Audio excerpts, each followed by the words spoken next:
the ring of fire. So welcome, it's good to see you again. When I was reading up on you, I love the fact for your show at Feinstein's last fall, they wrote, "Come and see a different side of Edmund." I mean, to me that implied a great deal more than you now being a solo artist, but can you tell me what you think they meant? That's a great question.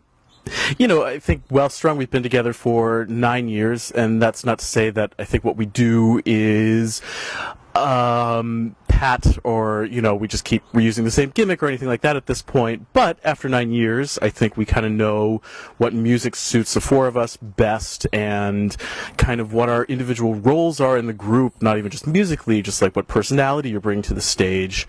And so, in a way, me saying, come see a different side of Edmund was this idea of, it's not quite the same personality that I do in Well-Strung. Not that that's not me, but I don't think that role fills the entire show. So it's kind of, that was the big thing creating the show. Now that I'm on my own, what kind of music do I want to perform?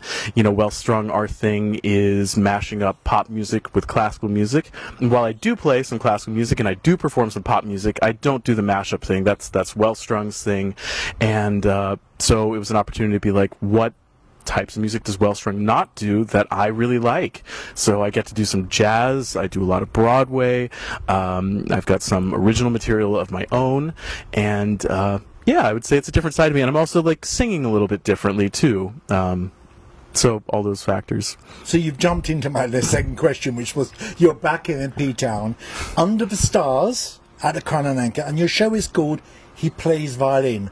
But as you've just said just now, you do more than that. What else do you do apart from playing violin? It's not a strip show, is it? No, not a strip show. Maybe that'll be next summer.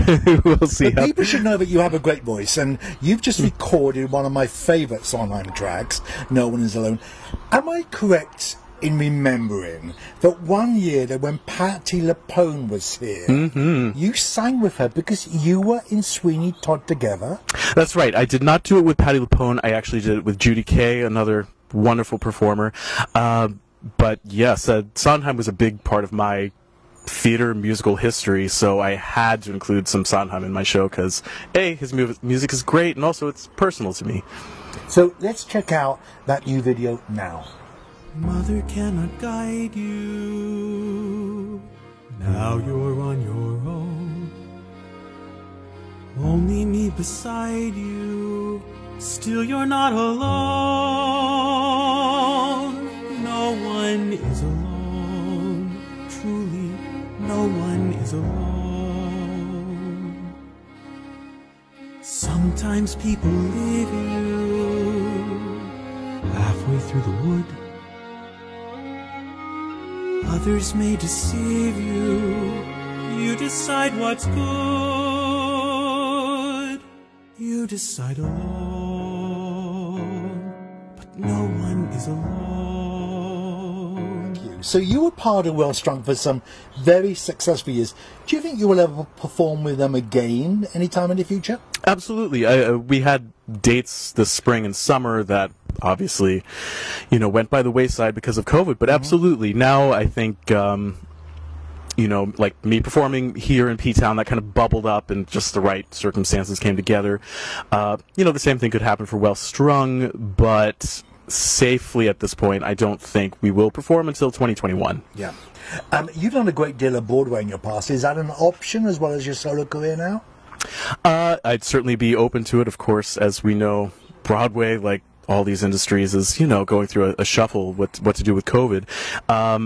Doing my own solo career, you know, it's been nice because it's a little more flexible than Broadway. You know, it's just me and my pianist, so have violin, will travel. You know, whereas Broadway, it's a much bigger beast these days to get a show off the ground. But absolutely, I would do a show in a heartbeat. But it's not just your career that's changed courses, because since we were neighbours, yes, there's now a Colin in your life. Does he feature in the part of a story that you tell in your show, or is he off limits? Colin features in the story of my show. I could not talk about Colin. Yes, I love him very much, and, you know, you sing about things that speak to you, so I've got a couple of songs about Colin. we've yet to meet the mysterious Connor. See, when you were kind of single, I think, when we were neighbours. I don't want to pry too much. But these are the weirdest of times. Do you know what lies ahead in the fall? I know you already booked next June for Las Vegas. That's right. But yes. Do you know what's going to happen in the fall with you? So one of the things that I started on this summer was because obviously my own dates for the spring and summer and Well-Strung's dates for the spring and summer all got shifted out. It's like, what can I do to stay creative? So I decided to record an album. There's a lot of music from my show, but there's also a lot of other stuff that's going to be on there too. And so I'm looking at a November release for that, and that's kind of my main focus. Yeah. I think you said somewhere you were going to finish it this summer. That's right. I know. I'm over on Soper Street, literally recording down Are you there. Really? Yeah. There. Yeah. And that's going to be the mixture, your new mixture going forward. You mentioned in the introduction your voice has changed. How? Certainly there's easy answer now is after 9 years of singing a lot with Well-Strung, I just feel more stable as a singer. I know myself better as a performer. I've also, being a little older, you know what I mean? I think there's a certain pressure on Well-Strung to sound this conceived way of what, four young-looking guys should sound like. But now I'm like, I like singing low. I like using that part of my voice, so I get to sing down there. I still sing tenor stuff as well, but I think that's something that Well-Strung would shy away from going there a little bit. We could almost say Edmund sings daddy music. a little bit. I know. It's a funny thing, being this far removed from theater. When I used to, pursue theater, I was, Toby, or I was this kid. I was a kid. I was just automatically, you're going to play a teenager. Now I'm like, what type am I? I'm not sure. What's an aging twink to do? Yeah. So how many nights are you playing here in just one a week, every Wednesday at 7 p.m. at the Crown.